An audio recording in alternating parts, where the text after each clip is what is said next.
You're listening to Systemic Error Podcast. The failure was designed. Journalist pinpoints one name that jumps out of Epstein files, a man who was protected. By David McAfee.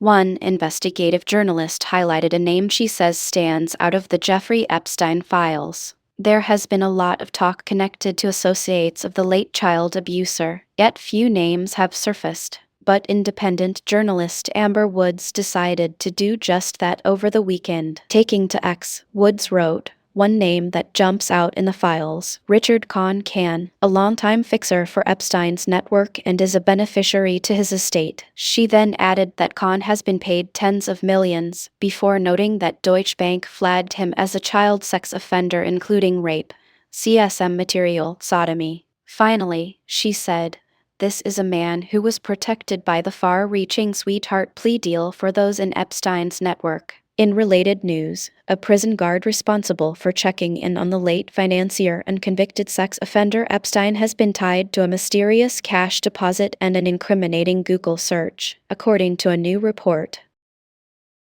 Our analysis, an unsettling dive into the depths of the Epstein scandal. The Jeffrey Epstein scandal, a saga that intertwines the rich, powerful, and depraved, continues to unravel, revealing a tapestry of complicity and corruption that seems to know no bounds. Independent journalist Amber Woods, refusing to let the story din in the public's memory, has thrust a new name into the spotlight, Richard Kahn or Can. Let's dissect the revelations and implications of Woods' investigation with the critical eye it demands. Richard Kahn, a new yet familiar figure. Kahn is not a name the general public might recognize, unlike some of Epstein's more infamous associates. However, Woods' investigation paints a picture of a man deeply embedded in Epstein's dark web of exploitation. A longtime fixer for Epstein, Kahn's role, as alleged, wasn't marginal. The term fixer itself conjures images of someone smoothing over the illegal and immoral for the sake of the network's continuity and secrecy. That Kahn is also a beneficiary to Epstein's estate only thickens the plot, suggesting a level of trust and importance within Epstein's inner circle that cannot be overstated. The financial trail. Woods' claim that Kahn has been paid tens of millions is a staggering one. This isn't just pocket change, it's a fortune, one that ostensibly comes with strings attached, strings made of silence and complicity. The fact that Deutsche Bank flagged him as a child sex offender, including charges as severe as rape and the possession of child sexual material CSM,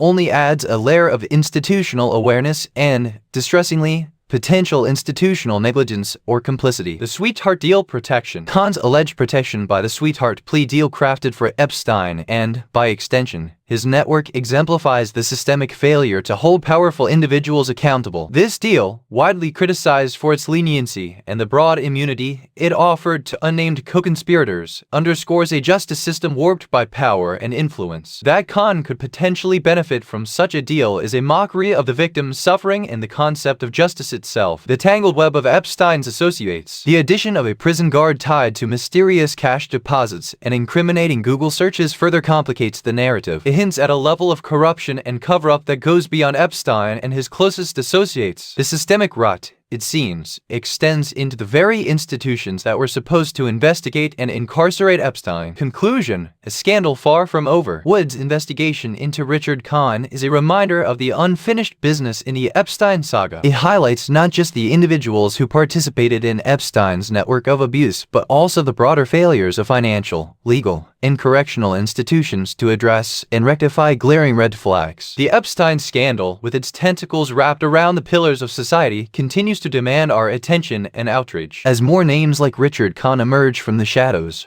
we're reminded of the long road ahead in seeking justice for the victims and accountability for those who enabled such heinous acts. In a world that too often looks the other way, let's not forget the importance of independent journalism like Amber Woods. It's a beacon of hope for truth in an era of pervasive darkness. The fight against systemic abuse and corruption is far from over, and every revelation is a step closer to dismantling the networks of power that shield the guilty. You've been listening to Systemic Error. Thanks to Raw's story for today's article, with the automated voices of Amy and Ryan. Thanks for listening.